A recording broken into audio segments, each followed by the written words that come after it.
إنسان إننا للمجد أرخصنا النفوس في البر كان ليث حق في البحار كان حوتا بربر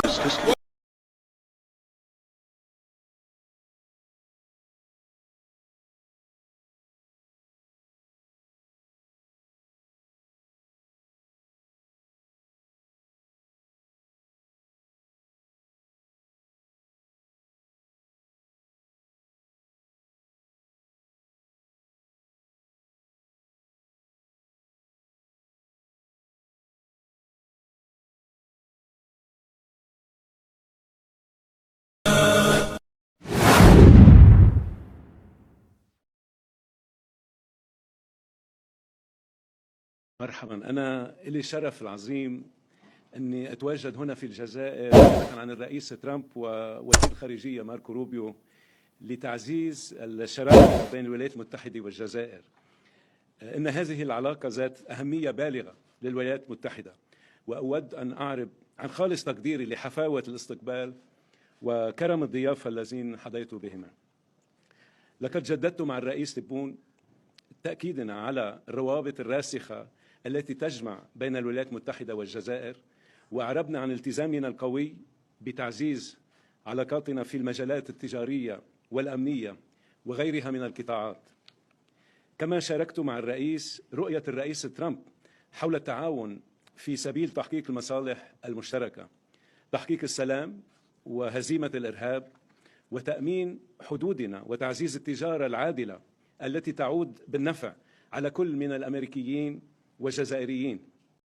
Bienvenue à toutes et à tous pour cette nouvelle exploration. Aujourd'hui, on se penche sur une relation assez singulière.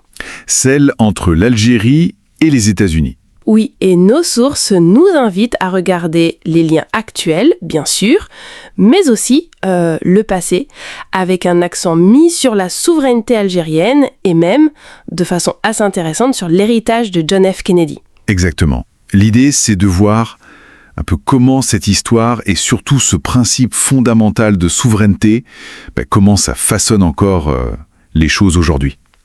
Alors, on y va. Allons-y. Commençons par le présent, l'actualité la plus récente. On a des infos sur une visite là d'un envoyé présidentiel américain à Alger. Il a rencontré le ministre Ahmed Attaf, une rencontre qualifiée de stratégique. Qu'est-ce qui en ressort concrètement ?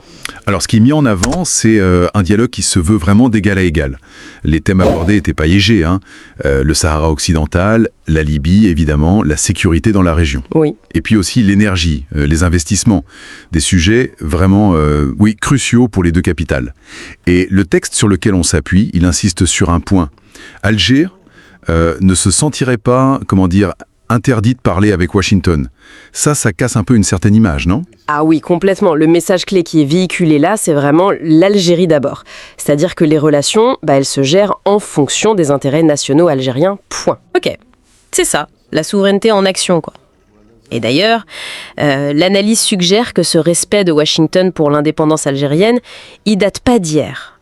Il serait fondé sur la reconnaissance que l'Algérie, c'est un État qui n'accepte ni tutelle ni pression extérieure. D'accord. On pourrait presque dire, pour reprendre l'esprit d'une citation célèbre, celle de Victor Hugo, « Rien n'est plus puissant qu'une idée dont l'heure est venue ». Ah ouais ?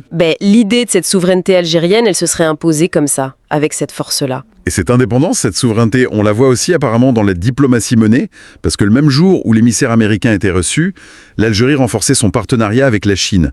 C'est intéressant comme grand écart, ou comme équilibre plutôt. Oui, c'est un très bon exemple de ce que le texte appelle le rôle de puissance pivot, swing power de l'Algérie, en Afrique du Nord, au Sahel.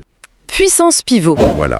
L'idée, c'est que l'Algérie utiliserait sa position, son influence, pour naviguer entre les grands blocs, sans s'aligner complètement sur l'un ou l'autre, et en agissant comme un facteur de stabilité, mais un facteur qui n'est pas instrumentalisable, pas juste un pion. Le document va même jusqu'à suggérer que les États-Unis pourraient en fait avoir davantage besoin de l'Algérie aujourd'hui, vu son expertise antiterroriste par exemple, ou sa vision sur le dossier libyen, son rôle en Afrique. Et il y a un exemple concret qui est donné, c'est la gestion du dossier Wagner au Mali. Malgré les liens forts entre Alger et Moscou, la position algérienne aurait été très ferme. C'est présenté comme un message de souveraineté, ça aussi. Tout à fait. Le message, d'après l'analyse qu'on a, c'est que la souveraineté, ça prime sur toute autre considération, même vis-à-vis de partenaires historiques. Ça rejoint une idée assez fondamentale, non ? Citée d'ailleurs dans le texte un peu comme du Shakespeare. Sois fidèle à toi-même. En gros, pour être crédible, respecté, il faut d'abord être fidèle à ses propres principes, à ses propres intérêts. C'est clair. Alors faisons ce saut dans le passé qu'on a évoqué. Le texte parle beaucoup de l'héritage de John F. Kennedy, notamment un discours qu'il a fait au Sénat américain en 1957. C'était bien avant qu'il soit président. Oui, tout à fait. Un discours marquant où, d'après nos sources, Kennedy prenait très clairement position pour l'indépendance de l'Algérie face au colonialisme français. Il aurait dit quelque chose comme « l'impérialisme est l'ennemi de la liberté » et que les États-Unis ne pouvaient pas rester indifférents. Pour lui, le combat algérien, c'était vraiment un symbole de cette lutte universelle pour l'émancipation. Et une fois qu'il est devenu président, il y a eu ce moment très médiatisé, la réception d'Ahmed Ben Bella à la Maison-Blanche en 1962. Un geste symbolique fort. Ah oui, très fort. Décrit vraiment comme un hommage à la révolution algérienne. Kennedy voyait l'Algérie comme l'incarnation de cet esprit de libération. Ça fait un peu penser à ce que disait Sartre. L'important n'est pas ce qu'on a fait de nous, mais ce que nous faisons nous-mêmes de ce qu'on a fait de nous. L'Algérie, en quelque sorte, aurait transformé cette histoire de domination coloniale en une affirmation puissante d'indépendance. Et ce respect mutuel, fondé sur l'indépendance, justement, ça semble être un peu le fil rouge de la relation. C'est en tout cas ce que suggère le texte, oui. Il rappelle d'autres moments clés, le rôle de médiateur joué par l'Algérie dans la crise des otages américains à Téhéran en 1980, ou plus tard la coopération antiterroriste. Un respect qui serait gagné par cette posture indépendante, justement, pas par un alignement systématique. D'accord. Et aujourd'hui, cette posture, elle se traduirait par une politique un peu à double dimension. D'un côté, une capacité militaire de dissuasion, et de l'autre, une diplomatie très active, basée sur le dialogue. Une sorte de force tranquille, en quelque sorte. On pourrait dire ça comme ça, oui. Le prestige de l'Algérie, tel que présenté ici, viendrait de sa capacité à rester elle-même, à dire sa propre vérité sur la scène internationale. Pour reprendre une autre idée forte, proche d'Orwell, à dire la vérité est un acte révolutionnaire. S'accrocher à sa souveraineté, dans le monde actuel, ce serait ça, un acte politique majeur. D'ailleurs, le texte se termine par une phrase assez percutante, « C'est une nation qui ne s'achète pas ». Alors, si on essaie de synthétiser un peu tout ça, on a la souveraineté comme pilier central, indéniablement. Un respect mutuel qui semble traverser les époques, malgré les changements mondiaux. Oui. Et puis, des moments historiques forts, comme ce soutien de Kennedy, qui viennent ancrer cette relation particulière. Exactement. Et peut-être pour laisser une question en suspens pour nos auditeurs. Au-delà des intérêts purement stratégiques qui changent, comment est-ce que cet attachement viscéral d'un pays à sa souveraineté, l'Algérie en est un bon exemple ici, comment ça façonne réellement sa place, son influence dans un ordre mondial qui est lui-même en pleine redéfinition ? Une question intéressante. Oui, une question qui dépasse largement le cadre bilatéral Algérie-USA, je pense. C'est une réflexion plus globale sur ce que signifie être souverain aujourd'hui.